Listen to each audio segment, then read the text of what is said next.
கோயம்புத்தூர்ல இருந்து சகோதரி கண்ணகி 18 வருஷம் அவங்க வாழ்க்கையில் ஒரு வேதனை. 18 வருஷம்.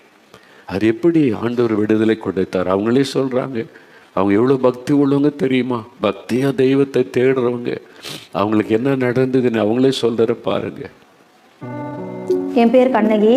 நான் கோயம்புத்தூரில் வீரபாண்டி பிரிவில் குடியிருக்கேன். என்னோடய ஹஸ்பண்டும் நானும் அரசு துறையில் வேலை செஞ்சிட்ருக்கோம். எனக்கு ஒரு பையனும் பொண்ணும் இருக்காங்க. பையன் +2 படிக்கிறான், பொண்ணு 6th படிக்கிறா. நாங்கள் இயேசுப்பாவை அறியாத குடும்பம். நான் ரொம்ப பக்தியாக இருப்பேன். வாரத்தில் 2-3 நாள் நான் விரதம் இருப்பேன். எப்போவுமே காலையில் சாயங்காலம் நான் விளக்கேற்றி சாமி கும்பிடாமல் இருந்ததே இல்லை. நான் 18 வருஷமாக பில்லி சூனி கட்டுனால ரொம்ப பாதிக்கப்பட்டிருந்தேன். அந்த பில்லி சூனியை கட்டினால நான் இத்தனை துன்பங்களை தான் அனுபவிச்சேன்னு சொல்ல முடியாது. ரொம்ப கஷ்டப்பட்டிருக்கேன். அஜீரண கோளாறு, சளி தொந்தரவு, அப்புறம் வாமிட் வர்றது, இந்த மாதிரி அடுக்கடுக்காக சொல்லிகிட்டே போகலாம். ஒவ்வொரு நாளைக்குமே என்னென்ன பிரச்சனையை நான் ஃபேஸ் பண்ணுவேன்னே சொல்ல முடியாது. சாப்பிடணுன்னு ரொம்ப ஆசையாக இருக்கும், சாப்பிடுவேன். ஆனால் சாப்பிட்டு கொஞ்ச நேரத்தில் ஒரு 1/2 hourலேயே எனக்கு வாமிட் வந்துடும். எப்போவுமே வலியாக இருக்கும், உடம்பு ரொம்ப வலியாக இருக்குங்க. அப்படியே உடம்பு தொட்டாலுமே ஆனால் வேதனையாக இருக்கும். அப்படியே பயங்கர வலியாக இருக்கும். நைட்டு கால் கெண்டை பிடிக்கிற மாதிரி 2 காலுமே இழுத்து பிடிச்சிக்கும். எப்போவுமே ப்ளட்டு எப்போவுமே ஹீமோக்ளோபின் லெவல் கம்மியாகவே இருக்கும். இந்த 18 வருஷத்தில் பார்த்திங்கன்னா நான் ஒரு நாள் கூட ஒரு நிம்மதியாக தூங்கியிருக்கவே மாட்டேன்னு தான் சொல்லணும். ஒவ்வொரு நாள் தூங்கும்போதும் ஏதோ ஒரு நிழல் மாதிரி இருக்குங்க.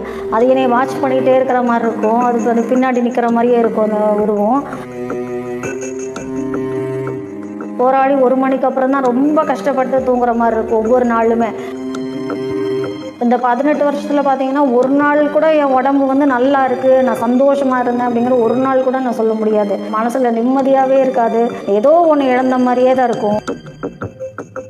பிரச்சனைக்காக நான் போகாத கோயில் இல்லை, ஏறாத மலை இல்லை. இவ்வளோ பலவீனத்துலேயும் மலையெல்லாம் ஏறவே முடியாது. மூச்சு வாங்கிட்டு அவர் திட்டிகிட்டே இருப்பார், கை பிடிச்சி இழுத்துட்டு போவார். அப்படியே காலில் நடக்கவே முடியாது. சரி இப்படியாவது சரியாகட்டும்னு சொல்லிட்டு ஒவ்வொரு கோயிலாக போவோம். இந்த மாதிரி சூழ்நிலையில் நான் ரொம்ப பலவீனமாகி எனக்கு வேலைக்கு போக முடியாமல் லீவ் போடுற சூழ்நிலை ஆகிடுச்சு. அப்போ லீவ் போட்டதுக்கப்புறம் பார்த்திங்கன்னா உடம்பு ரொம்ப பலவீனமாகிடுச்சு. எதுவுமே செய்ய முடியாது. நரம்புகள் அத்தனையுமே செயலிழந்து போயிடுச்சு. உடம்புல உயிர் மட்டும்தான் இருக்குது. எந்த வேலையுமே நான் செய்ய முடியல. செயலிழந்து அப்படியே படுத்து கிடக்கிறேன்.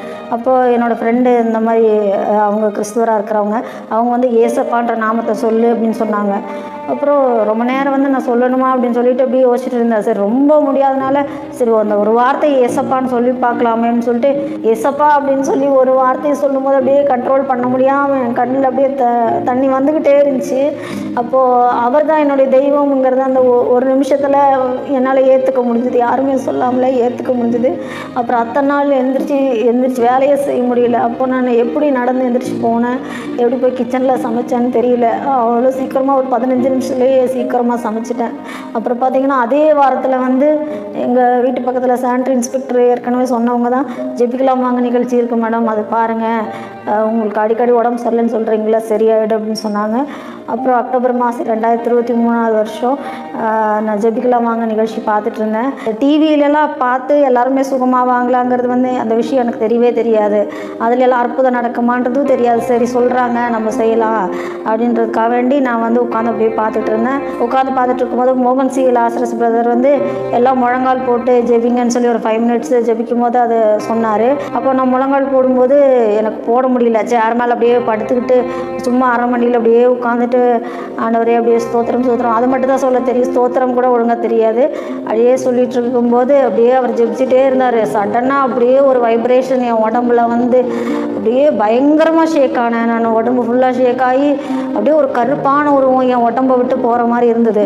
அப்புறம் என்ன நடந்துச்சுன்னு தெரியல. அந்த பயங்கர ஒரு கரண்ட் ஷாக் மாதிரி அடிச்சது பயங்கரமாக. அப்புறம் நான் கீழே விழுந்து கிடந்தேன் கண்ணை திறந்து பார்க்கும்போது. அப்புறம் இவங்கெல்லாம் கண்ணை திறந்து பார்க்கும்போது என் பசங்க இவரெல்லாம் பயந்து போய் சுற்றி நின்றுட்டு இருந்தாங்க. அப்புறம் நான் எந்திரிச்சு பார்க்கும்போது எனக்கு என்ன நடந்துச்சுன்னு எனக்கே தெரியல. அப்படியே உடம்புலேருந்து அவ்வளோ ரிலீவ் ஆகி அவ்வளோ ஒரு சந்தோஷமாக அப்படியே உடம்பு ஒரு ஹாப்பியாக ஃபீல் பண்ணால் இப்படி இருக்குங்க. அவ்வளோ சந்தோஷமாக இருந்தது. அதுக்கப்புறம் பார்த்திங்கன்னா இன்றைக்கி வரைக்கும் பார்த்திங்கன்னா ரொம்ப சந்தோஷமாக இருக்கிறேன். உடம்புல எந்த பிரச்சனையுமே இல்லை. ரொம்ப ஹாப்பியாக ஃபீல் பண்ணுறேன். மனசில் அப்படியே உணர முடியாத அளவுக்கு அவ்வளோ ஒரு சந்தோஷமும் சமாதானமும் இருக்குது. இப்போ நான் நல்லா சாப்பிட்றேன். அஜீரண கோளாறு இல்லை, எந்த பிரச்சனையுமே இல்லை. இப்போ நல்லா தூங்குறேன் நான். மெயினாக எனக்கு அந்த உருவம் வந்து இப்போல்லாம் நிற்கிறது இல்லை, என்னை பயமுறுத்துறதில்ல. கோவம் ஃபஸ்ட்டு ரொம்ப கோவப்படுவேன், இப்போ வந்து கோவம் வர்றதில்ல. இப்போ நான் நல்லா சாப்பிட்றேன். ஏசப்பாக்குள்ளே வர்றதுக்கு முன்னாடி ஏதாவது சந்தோஷமாக சிரிக்கணும்னா கூட உதடுகள் மட்டும்தான் சிரிக்கும், உள்ளத்தில் எந்த சந்தோஷமும் இருக்காது. ஆனால் ஏசப்பாக்குள்ளே வந்ததுக்கப்புறம் இப்போ பார்த்திங்கன்னா அவ்வளோ சந்தோஷமாக இருக்குது, சமாதானமாக இருக்குது. அவர் அப்படியே என் கூட பேசி என் கூடயே வந்து என்னை வழி நடத்திட்டு இருக்கிற மாதிரி இருக்குது, ஒரு ஃபீல் இருக்குது. இத்தனை நாள் வந்து இவ்வளோ கவலையில் யார்கிட்ட சொல்கிறது அப்படின்னு சொல்லிட்டாலாம் ரொம்ப வேதனைப்பட்டிருக்கேன். இப்போ அவர்கிட்ட நான் பேசிக்கிட்டே இருக்கேன். உண்மையான தெய்வம் வந்து இத்தனை நாள் நான் தெரிஞ்சுக்காமல் விட்டுட்டேனே, இத்தனை வருஷம் கழிச்சு ஏன் ஏசப்பா எனக்கு தெரிஞ்சிங்க, ஃபஸ்ட்டே தெரிஞ்சிருந்தா நான் எவ்வளோ சந்தோஷமாக இருந்திருப்பேன். 18 வருஷமாக பில்லி சூனிய கட்டிலேருந்து எனக்கு விடுதலை கொடுத்த ஏசப்பாவுக்கு கோடான கோடி ஸ்தோத்திரம்.